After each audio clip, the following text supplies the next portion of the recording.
নমস্কার। রম্য গল্পমালায় সকল শ্রোতা বন্ধুদের জানাই স্বাগত। আপনাদের সাথে আমি রম্য মাইতি। আজ পরিবেশন করতে চলেছি সাহিত্যিক চিত্রা দেবের লেখা গল্প উচিত শিক্ষা।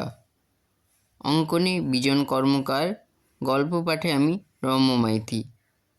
গল্পটি রচিত হয়েছে মণিপুরী উপকথা অবলম্বনে। শোনাতে চলেছি আজকের গল্প উচিত শিক্ষা। এক বনের ধারে একটা বড় জাম গাছ ছিল। সেটি ছিল এক চড়াই পাখির খুব পছন্দের গাছ। বেশ নিরিবিলিতে বাস করা যাবে দেখে চড়াই তার ডালে বাসা বেঁধে ডিম পেড়েছিল। যথাসময়ে তার ডিম ফুটে 4টি বাচ্চা বেরোলো। এখনও তাদের চোখ ফোটেনি। চড়াই খুঁজে পেতে তাদের জন্য পোকাটা ফড়িংটা ধরে এনে খাওয়ায়। দেখতে দেখতে তাদের চোখ ফোটে, খিদে পেলে কিচমিচ করে ওঠে। মায়ের মন খুশিতে ভরে যায়। সে আরও বেশি করে বাচ্চাদের জন্য খাবার খুঁজে আনে। এইভাবেই বেশ দিন কাটছিল। হঠাৎ একদিন একটা বিশাল হাতি হেলে দুলে এসে দাঁড়ায় সেই জাম গাছটার গোড়ায়। অনেকক্ষণ ধরে তার পিঠ চুলকোচ্ছিল, কিন্তু কোনো গাছই তার পছন্দ হচ্ছিল না। জাম গাছটা দেখে সে সেই গাছে গা ঘষতে লাগলো। বেশ আরামও হলো, তাই জোরে জোরে পিঠ ঘষতে লাগলো গাছে। চড়াইয়ের বাচ্চারা ভীষণ ভয় পেয়ে চমকে চমকে উঠতে লাগলো। চড়াই প্রথমে কিছু বুঝতে পারেনি। পরে দেখলো একটা বিশাল হাতি তার সাধের জাম গাছের গায়ে পিঠ ঘষছে, আর গাছটাও খুব দুলছে। বিপদ বুঝে সে চিৎকার করে উঠল, আরে কি করছো? থামো থামো, গাছের উপরে যে আমার বাসা রয়েছে। হাতি বলল, তা আমি কি করব? শিগগির থামো, না হলে যে আমার বাসা ভেঙে যাবে। আমার বাচ্চারা বড্ড ভয় পাচ্ছে। হাতি হেসে বলল, তোর বাচ্চারা ভয় পেয়েছে তো আমি কি করব? গর্তের মধ্যে লুকোতে যাব? চড়াই কাকুতি মিনতি করে, তুমি আর গাছটাকে নাড়িও না, আমার বাচ্চারা উঠতে শেখেনি, উঁচু বাসা থেকে পড়লে মরে যাবে।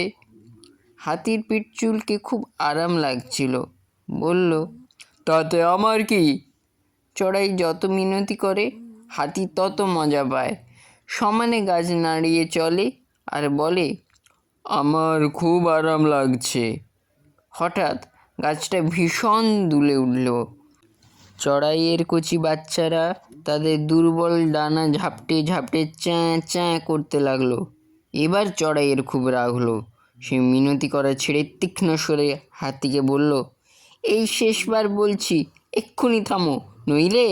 হাতি হেসে বলল, নইলে কি? নইলে তোমাকে পস্তাতে হবে। তোর মতো পুঁচকে পাখি আমার কিছু করতে পারবে না। দেখবে কি করতে পারি? দেখতেই তো চাই। এই দেখ, আরও জোরে জোরে তোর গাছ নাড়াচ্ছি। বলে সে সত্যি গাছের ঠেলা মারে। চিৎকার করে ওঠে চড়াই, দাঁড়াও, কি করে তোমায় জব্দ করতে হয় দেখাচ্ছি। বলে সে ফুরুত করে হাতির কুলোর মতো একটা কানে ঢুকে পড়ল। তারপরে সেখানে সে ডানা ঝাপটে ওড়ে আর ঠোকরায়।